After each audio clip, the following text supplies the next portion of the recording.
যতবার কক্সবাজার গিয়েছি এবারের বিদায়টা সব থেকে বেশি খারাপ লেগেছিল, কেন আমি নিজেই জানি না। দুইটা ইনসিডেন্টও ঘটেছে আমাদের বিদায় বেলা, সবকিছু মিলিয়ে থাকছে আজকের ভিডিওতে।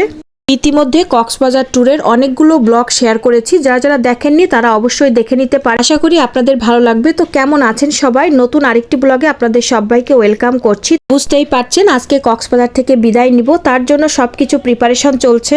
সকাল 8টা সাড়ে 8টার দিকে কক্সবাজারের কমপ্লিমেন্টারি যে নাস্তাটা ওইটা করলাম, করার পর বাসায় এসে সব লাগেজ গোছাতে হবে। 10:30 11টার মধ্যে সবাই বেরিয়ে যাব। এপাশে বেডের অবস্থা খুবই খারাপ, এগুলো আর আপাতত না দেখলেও চলবে এই 3টা দিন, কারণ সার্ভিসিং এর লোক আছে, ওরাই সবকিছু ঠিক করবে। আসলে মেয়েদের মনে হয় একটাই স্বপ্ন, সংসার রান্নাবান্না থেকে কয়েকদিনের জন্য একটু বিরতি নেওয়া। তো সেই বিরতিটা নিতে গেলে একটু দূরে কোথাও ঘুরতে আসতে হবে, না হলে আসলে আমাদের মেয়েদের জীবনে সারা জীবনে ওই রান্নাবান্না সংসার সামলেই জীবনটা কেটে যাবে। তো আপনারা যারা ভাইয়ারা আছেন তারা সবাই অবশ্যই চেষ্টা করবেন বছরে একবার হলেও একটু বাইরে কোথাও ট্যুরে যেতে, তাহলে কিন্তু আপনার ওয়াইফরা অনেক বেশি খুশি থাকবে এবং সংসারে আর ঝামেলা হবে না। তো যাই হোক, আমরা ফাইনালি ব্যাগ ট্যাগ সব কিছু রেডি টেডি করে রেখে আসলাম। বাবাটা সকাল থেকে একটু অ্যাসিডিটির প্রবলেম হচ্ছে, ও সকালে নাস্তাটা খেতে পারেনি, তাই বাসায় এনে রেখেছিলাম। যাওয়ার লাস্ট মোমেন্টে যদি খেতে পারে। তো যাই হোক, ভাবছিলাম সি বিচে আর আসা হবে না, তো 10 মিনিটের জন্য একটু আসলাম। ওপাশে সবাই তাড়াহুড়া করছে, 11টার দিকেই নাকি বের হয়ে যেতে হবে। আর হোটেলে তো একটাই সমস্যা, আপনার টাইম শেষ হয়ে গেলে আপনাকে আর একদম খাতির করবে না। তো যাই হোক, এই যে সি বিচে এসে আপনাদের একটু দেখালাম আমাদের হোটেলটা আসলে দূরত্বটা কতটুকু। তো এইটুকু জাস্ট দূরত্ব। তো আমরা হচ্ছে এখন বেজে গেছে অলরেডি 10টা সাড়ে 10টা। আমরা সব কিছু রেডি টেডি হয়েই নিয়েছি, আর বাসার থেকে শুধু লাগেজগুলো বের করলেই হয়ে যায়। ওপাশে সবাই রেডি হচ্ছে। তো আমরা ভাবলাম আমাদের যেহেতু আগে হয়ে গেছে, আমরা একটু সি বিচে এসে ঘুরে যাই। তো খুব ভালো লাগছিল, আবার দেখা যাচ্ছে এতটাই খারাপ লাগছিল কেন সেটা জানি না। আমি তো আসতেই চাচ্ছিলাম না এবছর কক্সবাজার, তারপরেও কিন্তু আসলাম। আর এসে এবার যাওয়ার বিদায়টা এতটাই খারাপ লাগছিল, এত খারাপ লাগা আমার কোনোবারই লাগেনি, মনে হচ্ছে নিজের সংসার ছেড়ে চলে যাচ্ছি। তো যাই হোক, অফিসের সবাই বের হয়ে গেছে, আর এখানে আসলে আর 1 মিনিটও দাঁড়াতে দিচ্ছে না হোটেলের লোকজন। সবাই বলছে পাশে বারবিকিউ দোকান আছে, ওখানে গিয়ে আপনারা বসেন। তাহলে ভাবেন কি একটা অবস্থা, আমাদের সময়সীমা শেষ, এখন নতুন টুরিস্টরা উঠবে। প্রথম ইনসিডেন্ট যেটা হয়েছে, সবার ফোনে মেসেজ চলে গিয়েছে যে আজকে ট্রেন দেরি করে আসবে। তো যাই হোক, সবাই সেটা চিন্তা করে ভাবছিল একটু দেরি করে তাহলে যায়, তাহলে বসবো কোথায় সেটাও তো একটা বিষয়। তো আমরা সেটা চিন্তা না করে আমরা একটা অটো ভাড়া করে নিয়ে উঠে পড়লাম। অটোর ভাড়া নিয়েছে 150 টাকা। আসার সময় কিন্তু 200 টাকা নিয়েছিল, আরেকজনের যদিও ভাড়া করে দিয়েছিল, এই কারণেও হতে পারে। যাই হোক, আমরা উঠে পড়লাম। কে কখন বের হবে জানি না, তো যার যার মতো অটো ভাড়া করে নিয়ে আসলে রেল স্টেশনে গিয়ে যাওয়ার পর ওখানে অনেক বসার জায়গা হবে, ওখানে আরও রিল্যাক্সে থাকা যাবে। সব কিছু মিলে আমরা চিন্তা ভাবনা করে আমরা আর ওয়েট করিনি, তো বিদায় জানিয়ে চলে যাচ্ছি। বড্ড বেশি খারাপ লাগছিল এবার, কেন জানি না।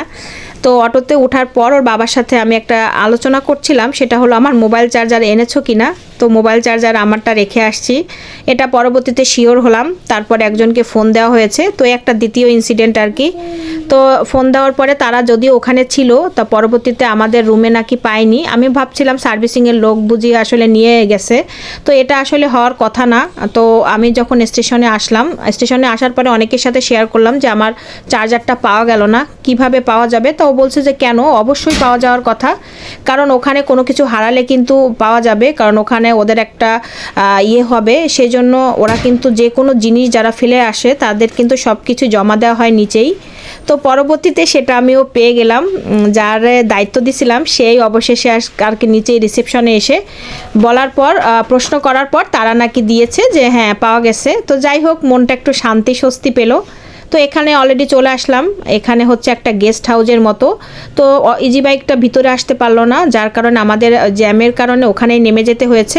বাকিটা হেঁটে তারপরে গেস্ট হাউসে কিছুক্ষণ অপেক্ষা করছিলাম। তারপর এপাশে চলে আসলাম, যেখানে রেল আসবে, রেল থামবে, সেখানেই চলে আসলাম, স্টেশনের একেবারে কাছাকাছি। তো এখানে এসে একটা ভাবি আসলে ভালোবেসে আমাদের জন্য একটা আসলে কাপড় পেতে দিয়েছিল, ওখানে সবাই মিলে বসে বসে আমরা সুন্দর একটা সময় কাটিয়েছি। 2 ঘন্টার মতো বসেছিলাম সত্যি, কিন্তু আসলে এতটাই আনন্দ করেছি তো কি আর বলবো। তো বাবাটা তো শুধু ছুটাছুটি লাফালাফি করছে, ওর একটা সঙ্গ পেলেই হয়। ওর বাবা তো একটু রেস্ট পাচ্ছে না, বসতেও পারছে না, এভাবেই আমাদের কাটলো। তারপর ইতিমধ্যে চলে আসলো ট্রেন। আসার পর আমরা 2:30টার দিকে উঠে পড়লাম। উঠে পড়ার পর আর কি, তারপরে তো দুপুরে ক্ষুধাতে এখন পেট তো একেবারে ইঁদুর দৌড়াচ্ছে। তো এখন কি আর খাবো, ও আস্তে আস্তে করে একটু পরে হচ্ছে রেল স্টেশনের যে ভিতরের যে খাবারগুলা থাকে ওগুলা সেল করতে আসছিল। ওর মধ্যে ছিল খিচুড়ি আর হচ্ছে চিকেন, মানে চিকেন খিচুড়ি, সেটাই 2 প্যাকেট নিয়ে নিলাম। এক একটা পিস নিয়েছে 200 টাকা করে, মানে এক একটা প্যাকেট। তো এই যে 2টা নিয়ে নিলাম, আমি আর মেয়ে একটা খাবো, ওর বাবাকে একটা দিয়েছি। তো অনেকটাই টেস্টি ছিল কিন্তু খাবারটা।